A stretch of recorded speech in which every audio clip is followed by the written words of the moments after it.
Hello and welcome back to Film on High Reviews. I'm This Alex. is Dex. And to inaugurate the Christmas season, we're going to be reviewing Stanley Kubrick's Eyes Wide Shut. The film stars Tom Cruise, Nicole Kidman, Sidney Pollack, Todd Field, and Alan Cumming, and tells the story of a married couple, Bill and Alice Hartford, who live in an affluent area of Manhattan. And Bill soon finds his life spiraling out of control over the course of one night after his wife admits that she once considered being unfaithful to him, and he finds himself being drawn into a rather beguiling and dangerous odyssey. So, what did you think of Eyes Wide Shut? It was a pretty solid film, for what it set out to be, and the way that Kubrick handled the material was actually pretty solid. It's that. It's You that know any type other of, adjectives besides solid? It's it's that type of movie that dives into a certain type of subject that a lot of people either try to avoid, or it takes a certain type of maturity to really look at it and be objective with the matter of fact, as well as it's a particular type of movie where I'm not sure exactly where I stand, whether it's a great film for what it's trying to say, or it's a film with so much meaning that I'm going to have to rewatch it just to kind of pick up on more nuances that I may have kind of left by the wayside.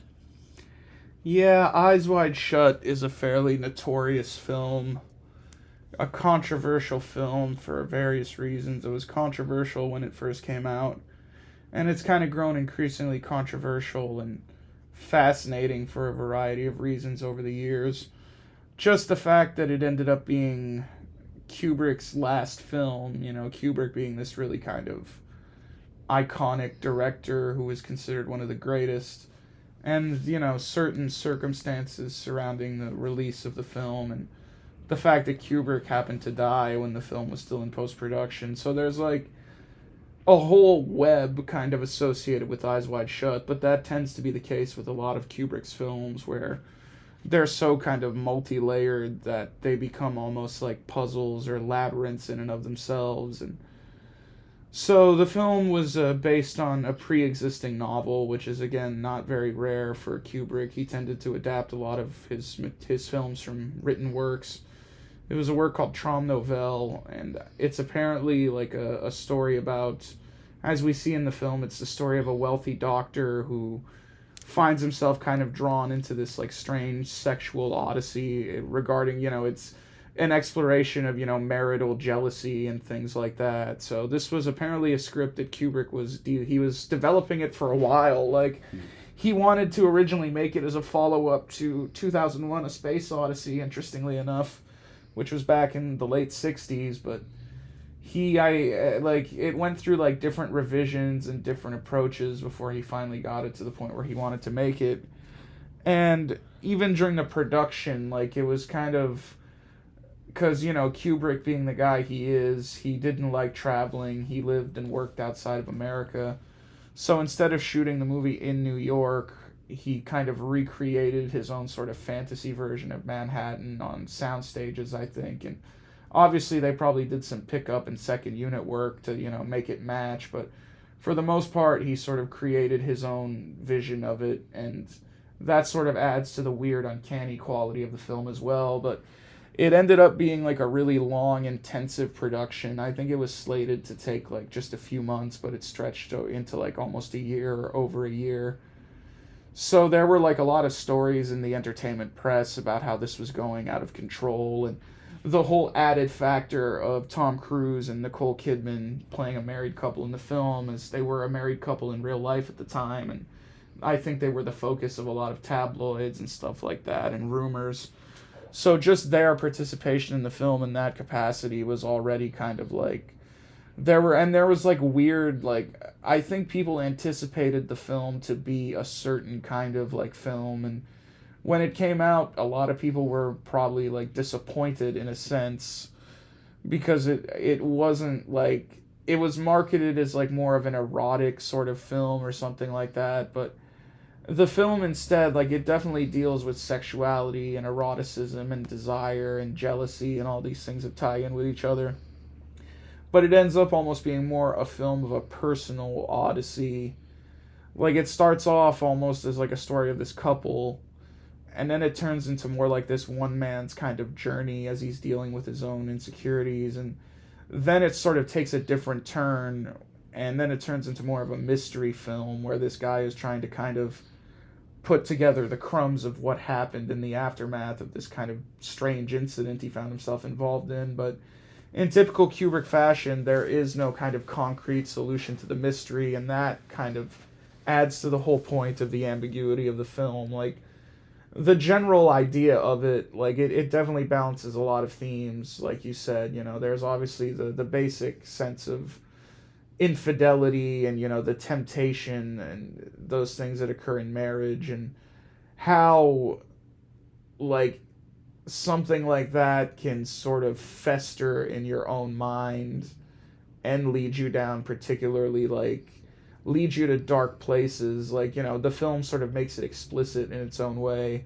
but it could also be seen as like metaphor in a lot of different ways as well. And the film is just like, it's like maybe one of Kubrick's most sexually themed films. Like, he wasn't a completely, like, prudish director. Like, obviously he explored sexual themes before, but the way he explored sexual themes was never in a particularly healthy way. Like, Lolita, obviously, like, that's the story of, like, predation.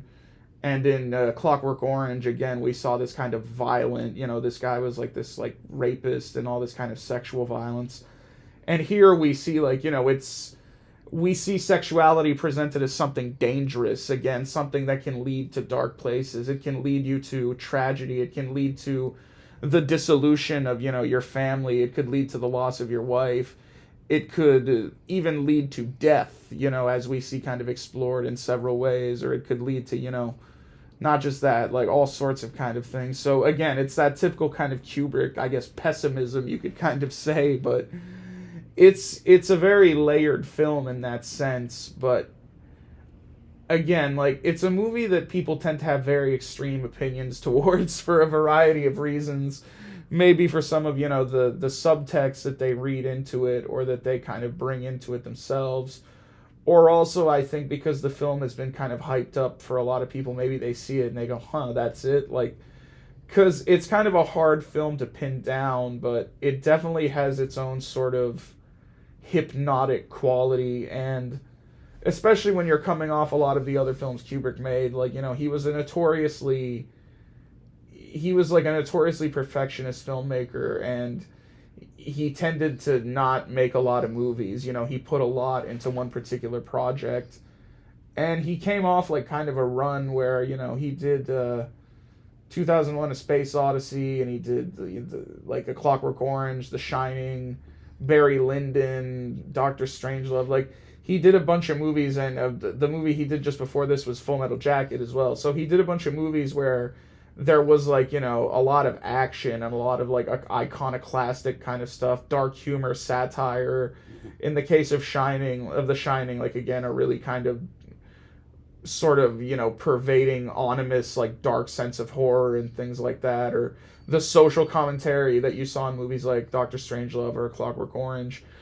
Here, it's a different kind of thing where, again, it's more insular, and it is part of this kind of wealthy world, like this world of the kind of New York, like, wealthy people, but also the kind of the horrors or the mysteries that may lie just beyond the margins of that as well. Yeah, yeah, I totally get you on that. And something that Kubrick did that was pretty interesting. Two things. One, when you take the movie at face value, like you said, it's all about marriage and stuff, but there's certain type of theme I feel that's kind of running through where it's all about faith, and more so in a sense of, as this character Bill goes through the night that he does have, it's almost as if no matter where he goes, no matter where he runs, he's always tempted, you know? But there's a subtle way that Kubrick does it where in the beginning of the film, he does it more where the character is just more kind of like going with it type of thing like that. You know, he's very successful.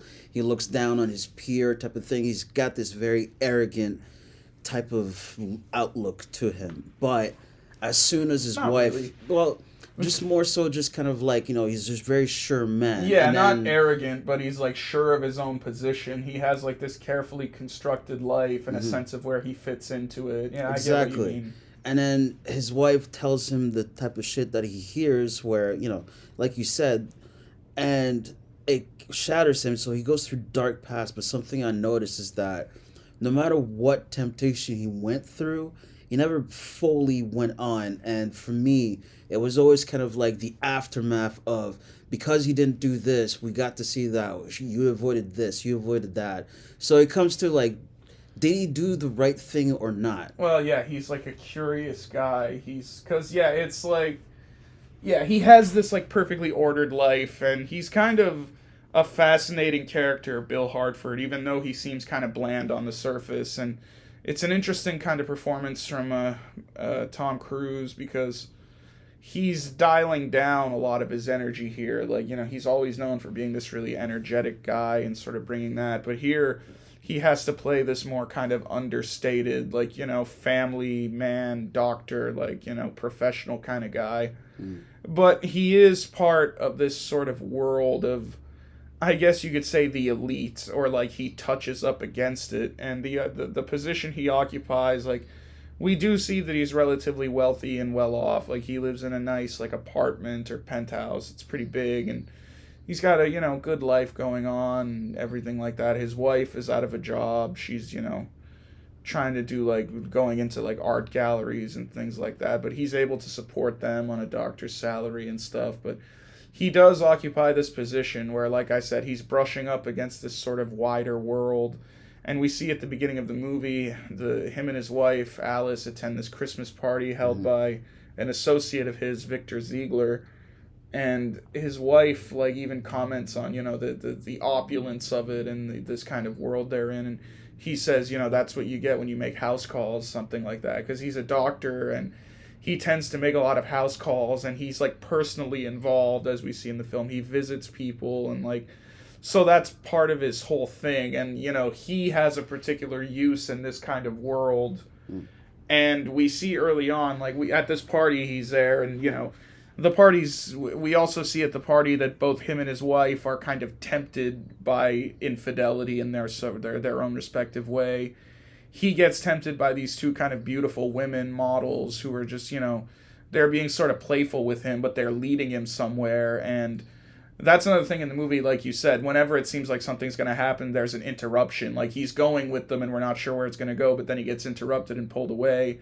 And his wife is also dancing with this kind of mysterious Hungarian man, and there's a lot of chemistry there. You can tell there's like an intensity between the two of them. So there is like a notion that these two people, even though they do seem relatively happy for each other, there is maybe a curiosity there. And maybe that's it. Like, it's not necessarily a story of dissatisfaction, but it's a story of, you know, even though you get married and you pledge, like, you know, to death do us part and all that, you still have like a natural curiosity about what might be out there, and, you know, what if you hadn't have made this decision, what else you could have done, kind of thing. So yeah, they both have this kind of curiosity that we see in the beginning. But Bill gets pulled away, and, you know, his patron, the guy leading the party, we see that he's having this situation upstairs with this young woman named Mandy, who he was obviously having some kind of encounter with, and she's overdosed on some pretty heavy narcotics.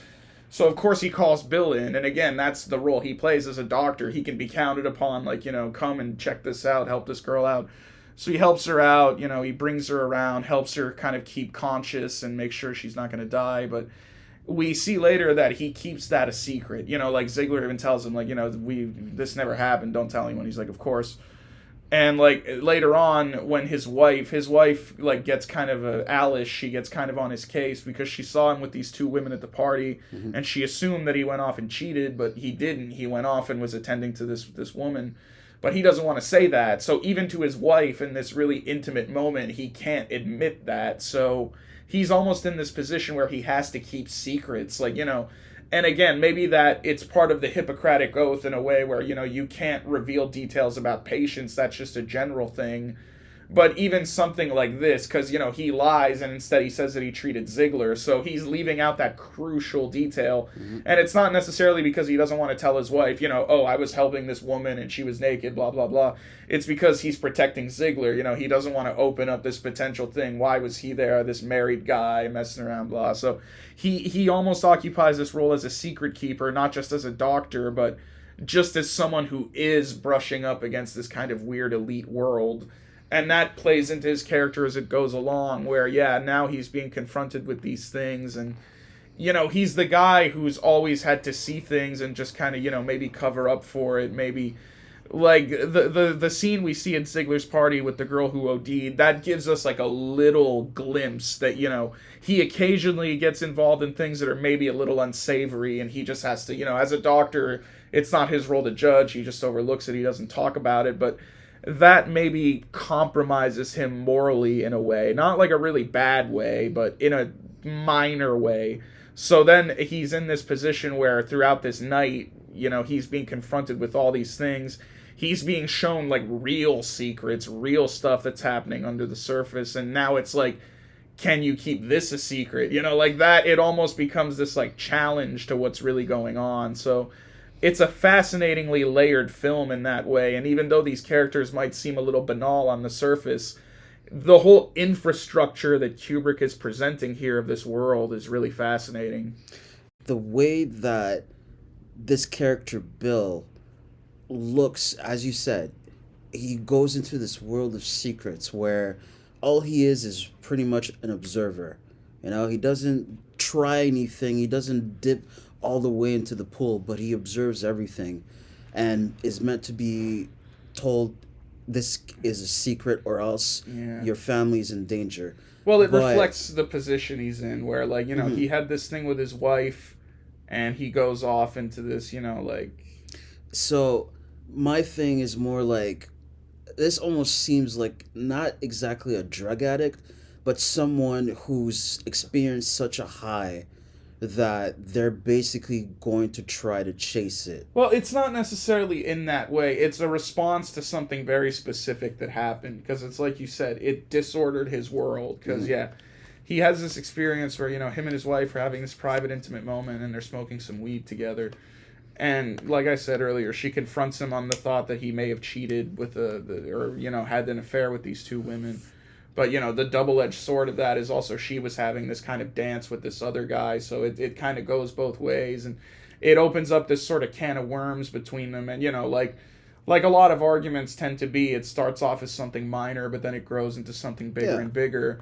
And, he's kind of pushing it in his own way a little. But, she's getting also kind of mad. There's intoxication. There's a lot going on. So she reveals in this moment that she had before...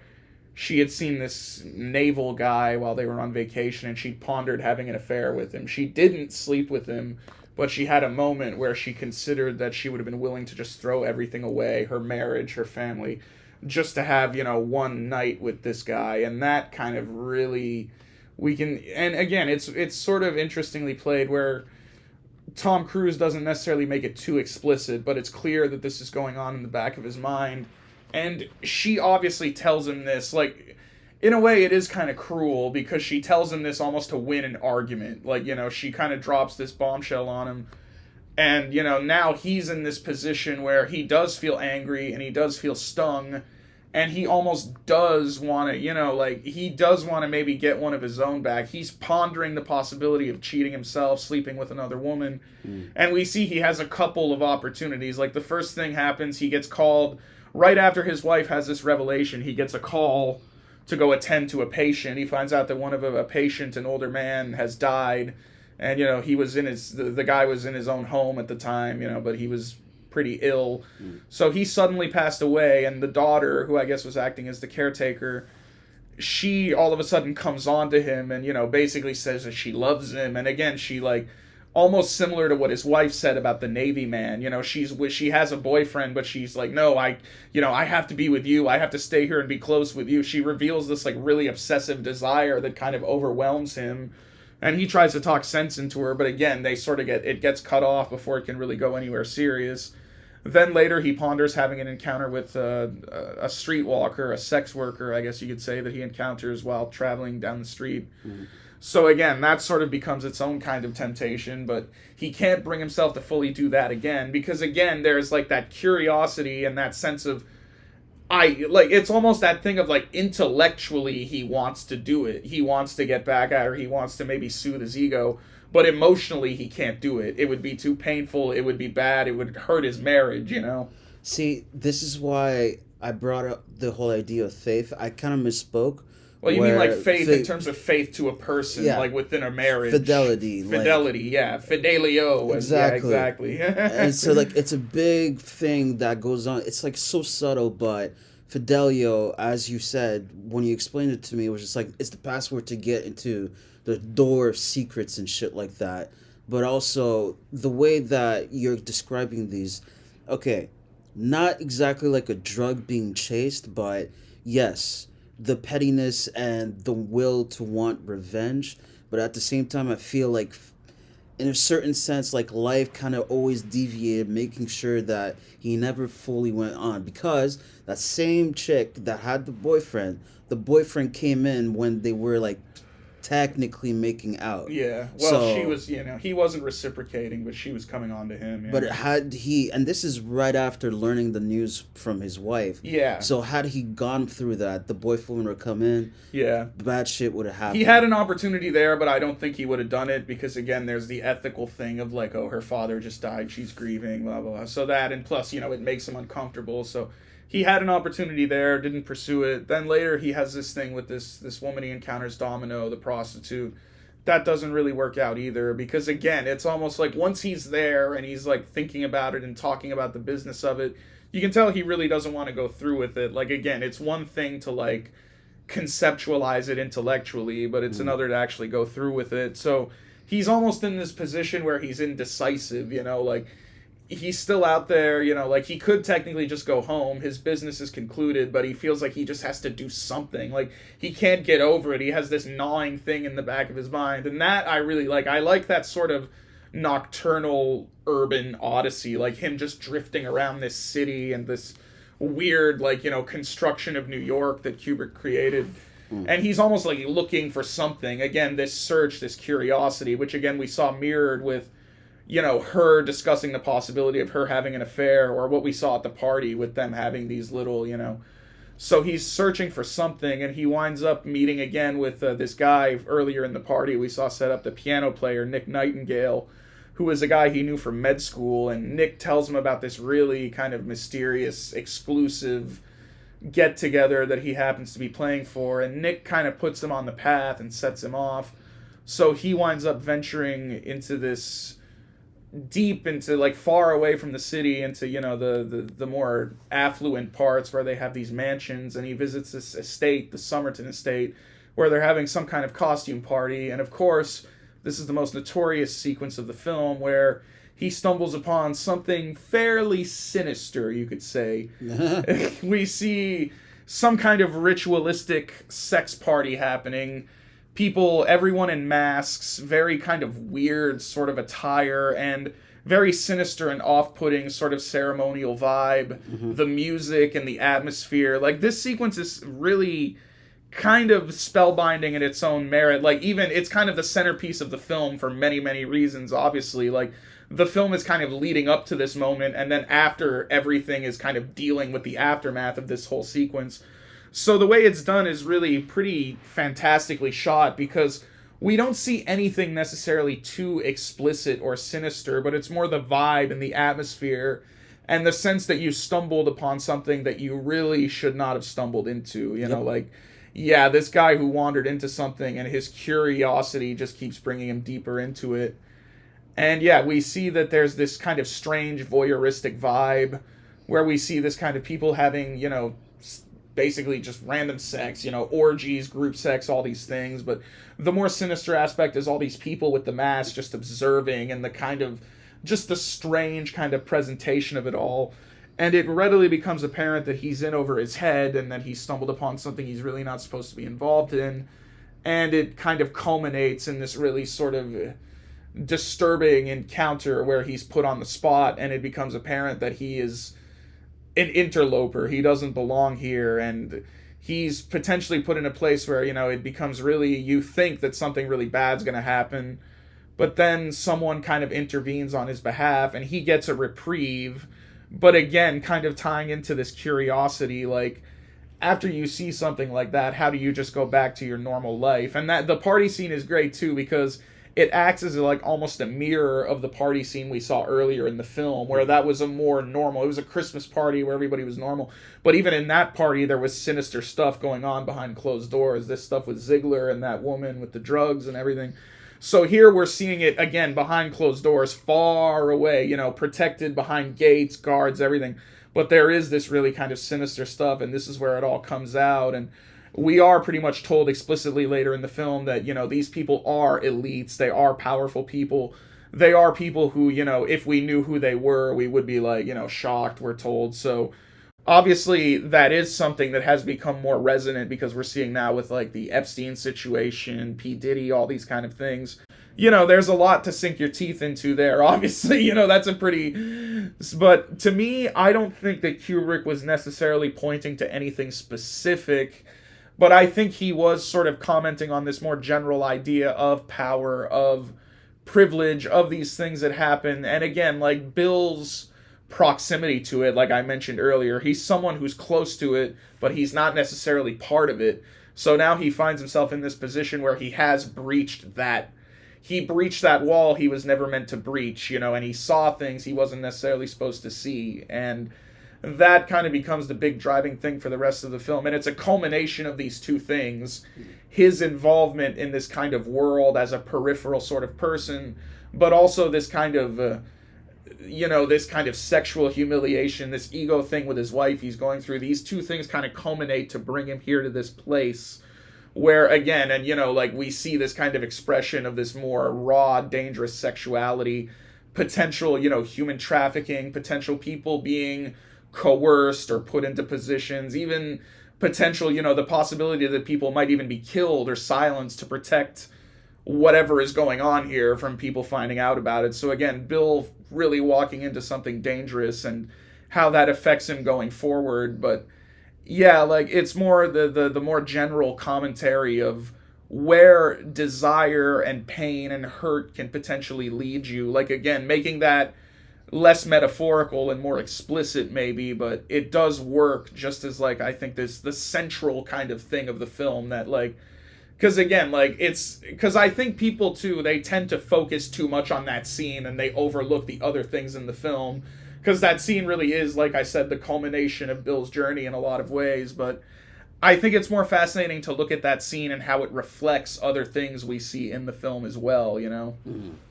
Especially when there's a certain type of detail I kind of picked up watching the film where Kubrick tends to use lights in a very particular way.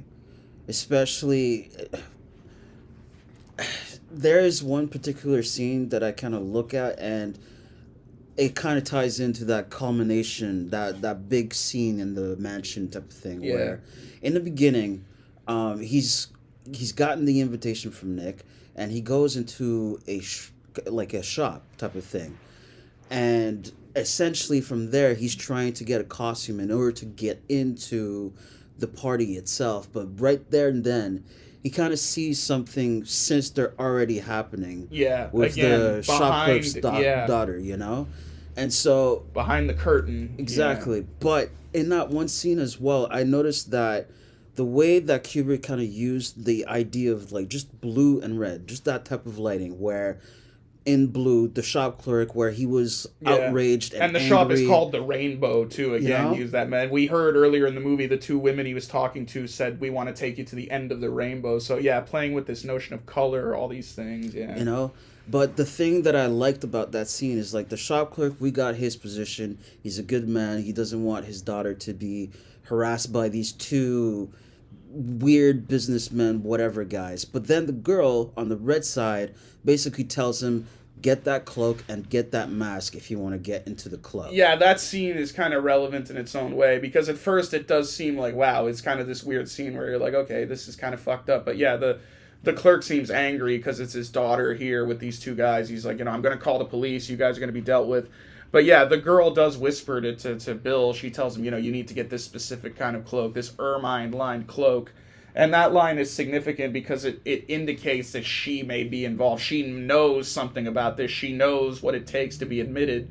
So she may have been there. She may have been one of these girls, being so. And it's even more disturbing because later on when he returns to bring these garments back, we see that the arrangement has seemingly shifted. Now we see his daughter walking out and the two businessmen are walking out, and they say, oh, thank you. And he's like, I could accommodate you. And he even implies that he might set him up with his own daughter sexually. So now we get the impression that, no, this guy is actively potentially trafficking his own daughter. So again, that ties into this kind of larger implication of what might be going on, this world that Bill has stumbled into.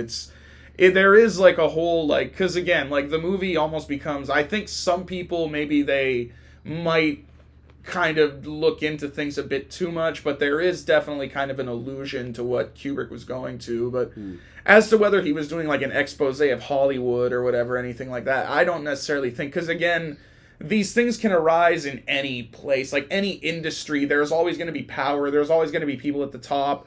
Like any industry or place where people amass wealth and it becomes this kind of large, because it's implied that because these people, they were people, elites of all kinds, and who knows, like, because again, it's more of like a nebulous sort of idea, but it's more the implication which makes it more freaky. Like, if they would have told us, oh, the president of the United States is here, that would have been. But yeah, more just leaving that sort of making you wonder, that kind of makes it more scary in a way. But yeah, what you said about the lighting, like, Kubrick does use a kind of more different kind of lighting in this film. It's more kind of, again, that more kind of urban, nocturnal New York. Like, it's suffused and has this more sort of, it feels more distinctly artificial in that way, but also adds, because the movie is kind of, it's a Christmas film also in a way. Like, it's set during the Christmas season, so we see a lot of Christmas lights, that's part of the aesthetic of the film. And of course, Christmas, it's a holiday and it comes with its own kind of ceremonies and traditions and things like that. So that almost acts as a commentary of what we see in the mansion scene with the orgy. Like, that's its own kind of ceremony, its own sort of tradition. Like, and again, Christmas is like, it's related to like the Christian belief and all of that, and the ceremony or whatever, this orgy that we saw, has a more sort of paganistic overtone to it. So again, maybe creating this contrast Kubrick was going for.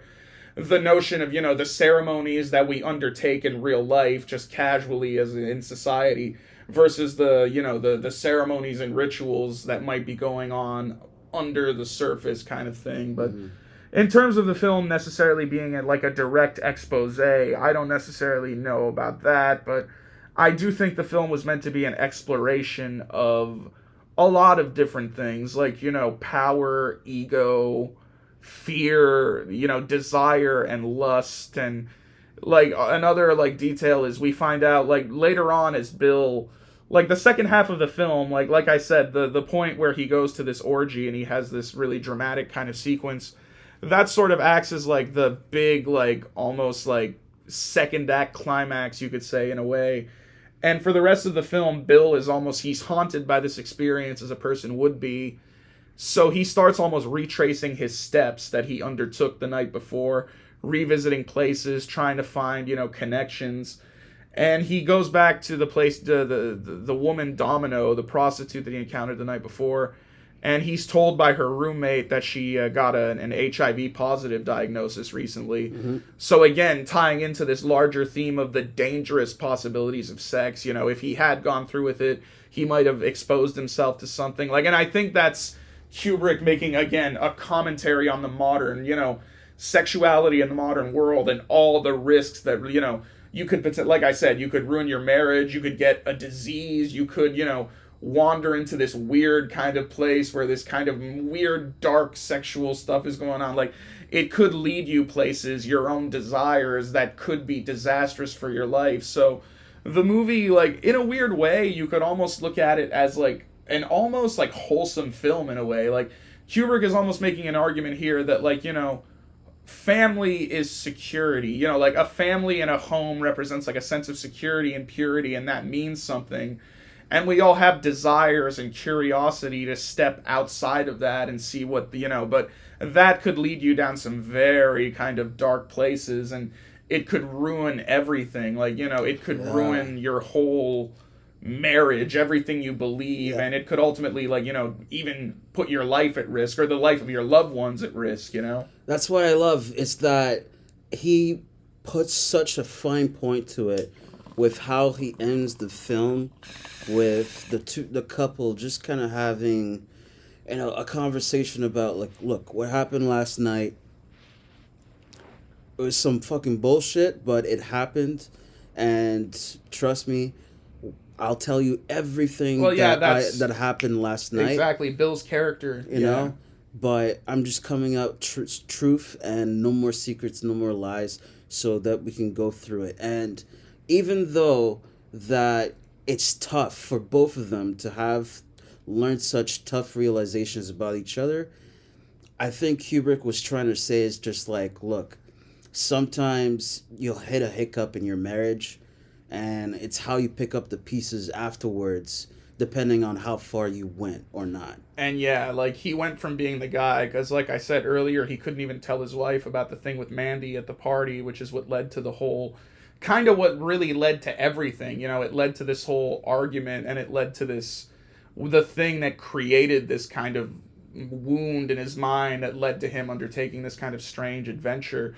So yeah, like, just him having to keep secrets and having to kind of, so when he gets to that point where now he breaks down and he's like, I'll tell you everything, I'll admit everything, because, you know, it's not just that he put his own life at risk, he potentially put his wife and child's life at risk and everything. So they have to sort of confront this, and yeah, like, the price of hiding from one another, like, you know, the title Eyes Wide Shut, you know, like, it implies a lot of things, like, just, you know, not seeing things you should see, and obviously, you know, like, the whole idea of what goes on, you know, when we're not paying attention, like, in the places we don't look at, like, again, like, these things function on both a literal and metaphorical kind of level. Like, you can see why it's a film that has generated so much discussion, and it continues to generate discussion, because even though you can potentially link certain things in the film to real life, you know, conspiracies, you know, corruption of the elites, like, you know, sexual depravity, all of these kind of things,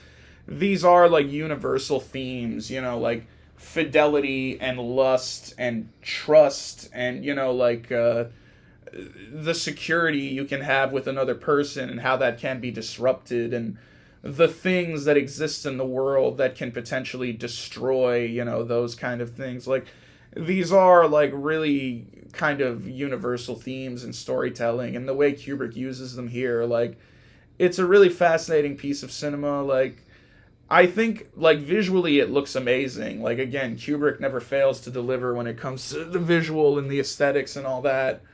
Very, like, amazing, haunting sound design.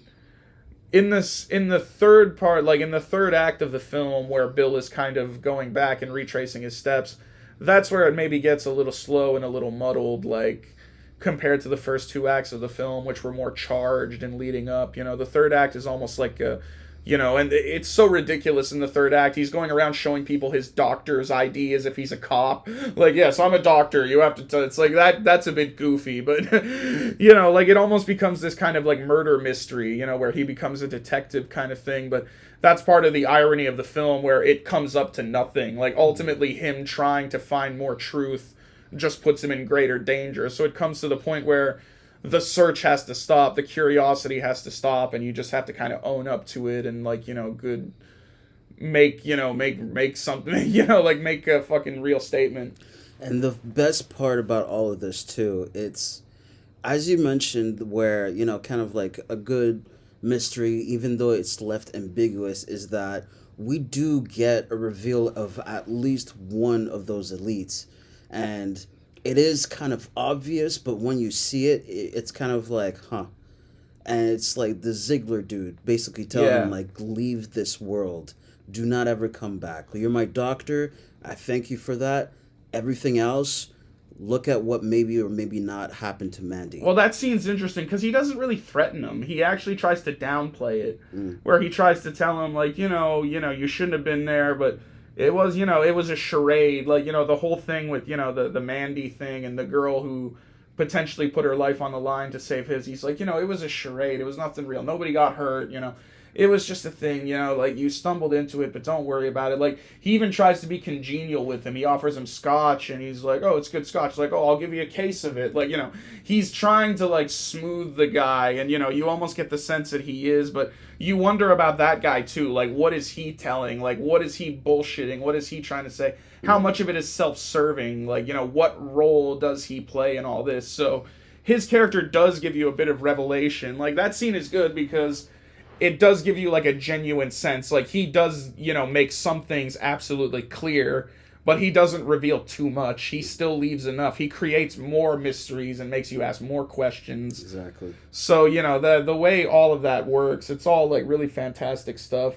The two lead performances from Cruise and Kidman are pretty strong, but it's interesting, too, because, again, I think the way they marketed the movie, people thought it was going to be really about them, but in a lot of ways, it's more about Bill. Like, at a certain point, he goes off on his own, and it's more about his adventure, and Alice almost becomes more of a side character. Mm-hmm. But Kidman still does some really strong work here, because especially in the early scenes, she has to, like, really make an impression on the audience, and this whole kind of, the relationship that she has with Bill, because, like, he plays it more, like I said, Cruise sort of underplays it. Like, he's playing the guy who, the observer, like, the curious observer kind of guy, so he has to kind of dial down his energy. So you can, like, the way she plays off him, they have, like, that great scene where they're smoking the weed together, and, you see the intensity of it, and again, like, maybe the real life married couple aspect adds to that, but you can see how, it puts him off kilter and it sends him into this.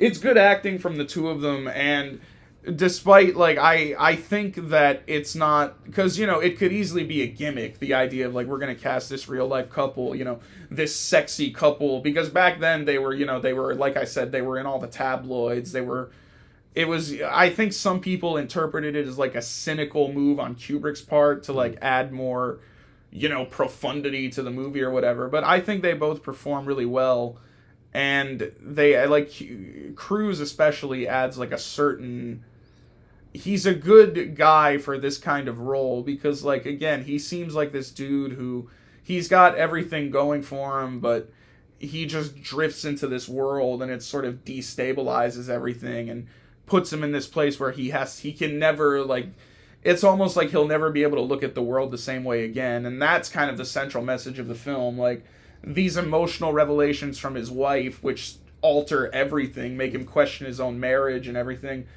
drive him into a greater thing where now he's questioning the world as a whole, his world, the world he occupies and all that. So it is, like, a pretty damn good film in that regard. Like, I think it's a film that some people dismiss too easily and other people kind of read too much into, because that can easily sort of distort you from the true meaning. You start almost like chasing phantoms in a way, like, within the plot. But it is a film that is thought-provoking and invites, like you said, it's a film that's worth watching a second time, because when you know certain things about the plot and where it's going to go, you can recontextualize things. Especially that opening party scene, there are, like, a lot of allusions to what's going to happen later in the film in that scene. So it's definitely not like a minor or lesser Kubrick. It has all the hallmarks of his films, that kind of great intertextual loaded with like a lot of details and mysteries and ambiguities. Something that just kind of occurred to my mind as well is that there is something that happened during this movie where the wife has a dream and Bill comes in. That was your favorite scene. Oh, man. Bill comes in and he's just asks, "What did you dream about?" Because she was laughing while she was asleep. And at that moment, I was just kind of like, why do you keep looking for more? Like, why are you looking to hurt yourself when you're already hurt? And I think that's kind of a thing about, like, when you're going through grief, sometimes some people might go through self-destruction. But also, I think that kind of overlooks the entire movie of, like, how far into the truth do you want to go? You know, because he saw something that he wasn't supposed to see, and the guy said it was all staged. Nothing was real. Nothing was the truth, type of thing. So again, it just kind of comes to him being there, kind of like being confronted with that and being like, again, are you going to ask for more, knowing that you can get hurt or not? So maybe it's about that, but I don't know.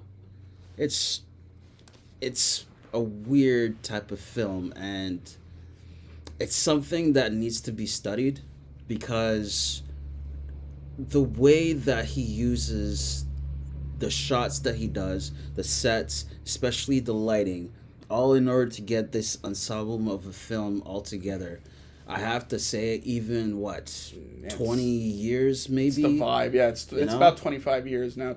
I think it's even 26 years now. 26 years, and I'm watching it for the first time, and I feel like, fuck, this really holds up. It makes an impression, yeah. Like, it's Kubrick, definitely. Like, he by that point, he had mastered so many things, and like, again, I think some people might be disappointed that this was his last film. They would have preferred something a bit more grandiose, but I think it's a really remarkable piece of cinema, and it's, you know, it dives into like more intimate issues than a lot of other Kubrick films have, which have been more sort of coldly intellectual. This film still has a bit of that sort of, you know, cold sheen to it. But yeah, it has this really sort of almost hypnotic aesthetic that draws you in and makes you feel like you're being taken along for the journey with Bill, and, you know, you feel just as off kilter as him. And yeah, like, it makes you question kind of the reality the same way he starts questioning his own reality, and you start thinking what might be out there. But yeah, like you said, at a certain point, if you start thinking about that too much, it'll just kind of destroy you and tear you apart. Mm-hmm. So the movie almost poses that question of, like, you know, yeah, how far are you willing to go? And they have that final conversation in the toy store where she says, you know, we should be grateful we had this, and it's strengthened us, you know, like, it's kind of an uncertain ending because it seems like a reconciliation, but it's not like 100% happy. They still are obviously a bit, you know, like, so it's, again, even the ending kind of leaves you with more doubts and more questions, but, you know, it's just that Kubrick goodness. Like, it's a film for the ages, and it's dense with, you know, symbolism, dense with metaphor, dense with, like, allusions, and just, you know, the general, the fabric of the human condition, and, you know, those sort of things, but also delivered in a way that's kind of really haunting and really evocative. And as you know, just by the fact that the movie is still discussed and the source of so much speculation and conspiracy, that is kind of a testament to the power of cinema. So I would give it 4.5 out of 5 on the whole. I would also give it a 4.5 out of 5. As this is my first watch, I want to watch it again just to see if not only does it still stand up knowing all the things that are going to happen, but will it actually enrich my experience watching it again?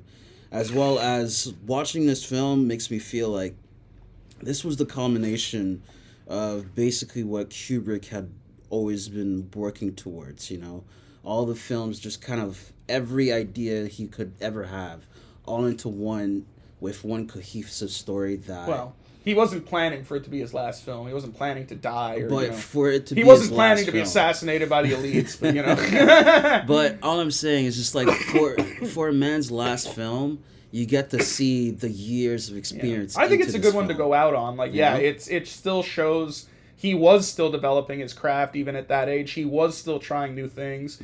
He was still experimenting with like the new technologies. Like, yeah, it's a tragedy he died when he did. Because, he was getting up there, but he might have still had a couple movies left in him, one or two. But again, the way he worked, like, fuck, the production of this movie might have been what killed him, because he worked hard on it for a man his age, and it was a rough production for everybody. Like, it's not like Apocalypse Now being out in the jungle or anything, but just Kubrick's demanding perfectionist ways, like, the production stretched on for so long, and like I said, there was so much, like, bullshit in the press, blah, blah, blah, but the film, it still has like a life of its own. It overcame all that, and it's become this really sort of beguiling piece of cinema for a lot of people that just, I keep using that word, that's me, I'm fucking trying to be smart, but this real kind of movie that provokes a lot of thought and a lot of discussion. So just on that merit, it does deserve to stand up there with the his other great films, because that's what he always did. He pushed the medium. He provoked thought. He provoked discussion. Like he was one of a kind. Yep. So, have you seen the film? What do you think about it? Do you have any theories yourselves? Let us know down in the comments down below. But until then, this has been Films on High. Peace. Later.